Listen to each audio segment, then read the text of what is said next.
नमस्कार, आप देख रहे हैं खबर चौराहा। आज आपको सुनाएंगे आनंदपाल की कहानी का आखिरी और तीसरा भाग। आखिर कैसे उतारा गया था उस कुख्यात अपराधी को मौत के घाट। कहते हैं तरीका जो कुछ भी हो इंसाफ होना चाहिए, कानून को हर अपराधी के खिलाफ होना चाहिए। लेकिन असली तांडव तो आनंदपाल की मौत के बाद शुरू हुआ था। आधे दर्जन से ज्यादा कत्ल के इल्जाम उस पर, 37 से ज्यादा गुनाहों के मामले उस पर, बेगुनाहों से पुलिस वालों तक का खून बहाने का इल्जाम, तस्करी से लेकर फिरौती और वसूली तक की तोहमत उस पर। लेकिन फिर भी उसके लिए एक सूबा इतना सुलगा कि मौत के 20 दिनों बाद उसका अंतिम संस्कार हुआ। आखिर क्या हुआ था जब आनंदपाल का एनकाउंटर किया गया था? दरअसल राजस्थान के चूरू जिले की रतनगढ़ इलाके के गांव मालासर में हाईवे के निकट 2 मंजिला मकान को पुलिस और एसओडी की टीमों ने चारों तरफ से घेर रखा था।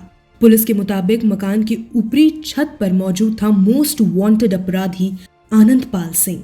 एक्शन से पहले सरेंडर की चेतावनी भी आनंदपाल को दी गई थी, मगर जवाब में आनंदपाल ने AK-47 से गोलियां बरसानी शुरू कर दी। एनकाउंटर नहीं करना चाहते थे पुलिस वाले। अधिकारियों ने उससे बार बार सरेंडर करने के लिए कहा, लेकिन वह कुछ नहीं बोला। जिधर से भी अधिकारी उसे सरेंडर करने को कहते, वह उधर ही गोली दागता। यह काफी देर तक चला। पुलिस और एसओजी ने जवाबी फायरिंग की और आनंदपाल मारा गया। दरअसल एसओजी आनंदपाल के भाई रूपेश और उसके गुर्गे देवेंद्र का पीछा कर रही थी। सिरसा में दोनों को एसओजी ने धर दबोचा। पुलिस ने रूपेश को एनकाउंटर की धमकी दी तो उसने सारा सच उगल दिया, जिसके बाद आनंदपाल का पता मिला। पुलिस ने पहले ही पूरी जानकारी जुटा ली थी कि आनंदपाल के पास AK-47 और करीब 400 राउंड गोलियां हैं। कई बार गच्चा खा चुकी पुलिस ने छत के ऊपर से मकान पे चढ़कर पीछे से आनंदपाल पर 6 गोलियां दाग दी। इस मुठभेड़ में सूर्यवीर और कांस्टेबल सोहन सिंह घायल हो गए।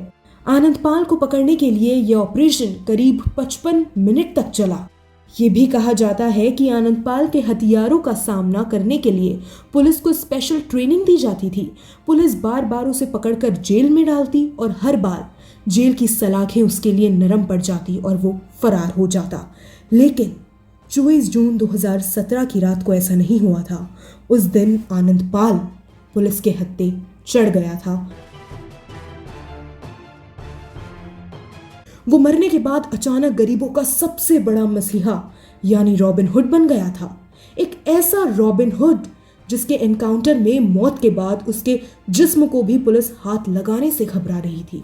उसके समर्थकों ने एनकाउंटर पर सिर्फ सवाल ही नहीं उठाए, बल्कि उसके मुर्दे शरीर के साथ जमकर बवाल किया। लिहाजा अपनी मौत के बाद भी गैंगस्टर आनंदपाल मुर्दा बवाल बन गया था। 12 जुलाई को 2 लाख लोग आनंदपाल के एनकाउंटर के विरोध में हुई सभा में जमा हुए, जिसे देखकर प्रशासन के हाथ पैर फूल गए।